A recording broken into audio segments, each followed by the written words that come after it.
Hello, Guardians. It is Ebontis here. October 30th, Zur has arrived. He is on Titan.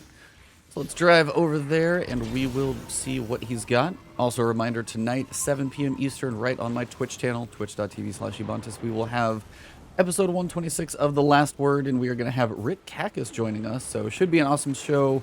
Tons and tons to talk about. So tune in tonight, 7 p.m. on my Twitch channel. Quick reminder on the exotic engram, don't forget, if you're missing anything in your collection, add it to it by buying this. If you got your full collection, see if you get a good roll of armor. If you got plenty of shards to spare, why not?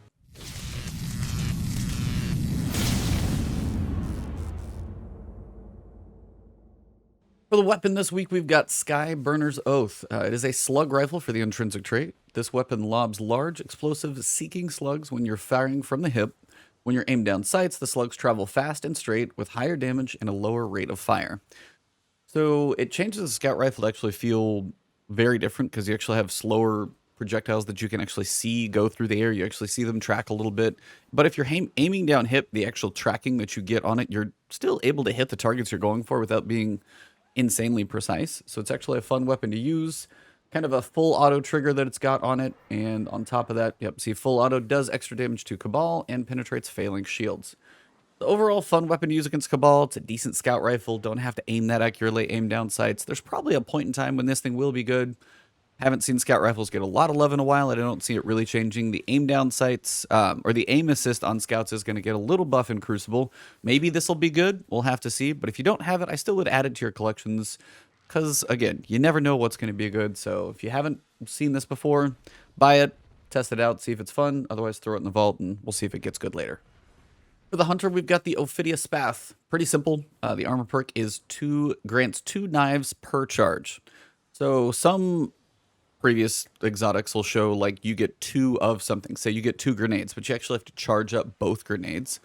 The way this one works is each charge actually counts for 2. So you'll throw 1, and the other one's just instantly ready. And then when you charge up your melee meter to full again, you'll have both as soon as the charge is done once. So it is nice to have 2. If you enjoy your throwing knives, this is kind of the one for you. Stats here, we've got 63 actually, 21 for recovery, which is actually pretty nice for PvP players. Resilience of 9, not too much. This is a melee-based, exotic, and the strength only being 6 is a little low, but, I mean, 21 in recovery, 14 in intellect, that's still pretty decent for PvP where you're probably going to get the most use out of this. So this may speak to you as a hunter. If you do like it, consider it. If you like throwing knives, this is kind of your thing. For the Titan, we've got the Eternal Warrior, which is forever just going to look like a weird exotic to me. Perk is Resolute. Gain an Overshield when activating Fist of Havoc. Pretty straightforward. So when you cast your super, you're running around with it, you get a super on top of it. Stats here are 60 total. Resilience of 11, which is at least 1. Recovery of 19, not bad in PvP. And Discipline of 15. Intellect is on the low side, unfortunately. Strength and Mobility, I never worry as much about those specifically. So 60 is still a little bit low. You might have an exotic that's probably better than this one. But the stat roll being high in Recovery and Discipline, okay. But again, unless you just really love Fist of Havoc, you're not going to get much use out of this exotic. So that is up to you. But if you like that super, maybe see if this thing gives you a little bit more success with that super, because that's pretty much all it's for. Finally, for the Warlocks, we've got Transversive Steps. This kind of feels like a must for most Warlocks in PvP. You've got sprint speed increased, so running faster. It's one of the few ways you actually get to do that, because the mobility stat doesn't do anything for sprint speed, which still bugs me. If you've ever listened to Last Word, you know that. And the other piece is, after a short time sprinting, your currently equipped weapon is automatically reloaded. So if you get into a battle and you start running to the next encounter, you don't have to worry about reloading. By the time you get there, you're good to go again.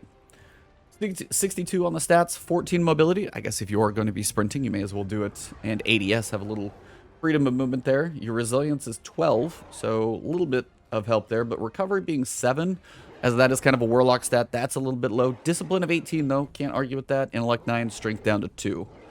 It's kind of a toss-up on the stats there. If the mobility was in the recovery slot, this would have been really almost kind of an optimal roll for this exotic. 62 still not bad, and again, of course, this exotic is one that you'll find some use out of basically all the time, especially one that I see very popular in PvP. So if you're a Warlock and you don't have it, try this thing in Crucible. And that pretty much wraps it up for Tentacle Face. So as I said, tonight, 7 p.m., we've got Rick Kakis joining us on the Last Word podcast for episode 126. twitch.tv/Ebontis. If you guys are new to the channel and you enjoyed the video, drop a like below, leave a comment even if you just want to say hi. There's a lot going on in Destiny, so there's plenty to discuss. And of course, if you want to find me on Twitter, it's twitter.com/Ebontis. But if you're new to the channel, hit that subscribe button and the alert bell, and I look forward to seeing you guys in the next video. Have a good one.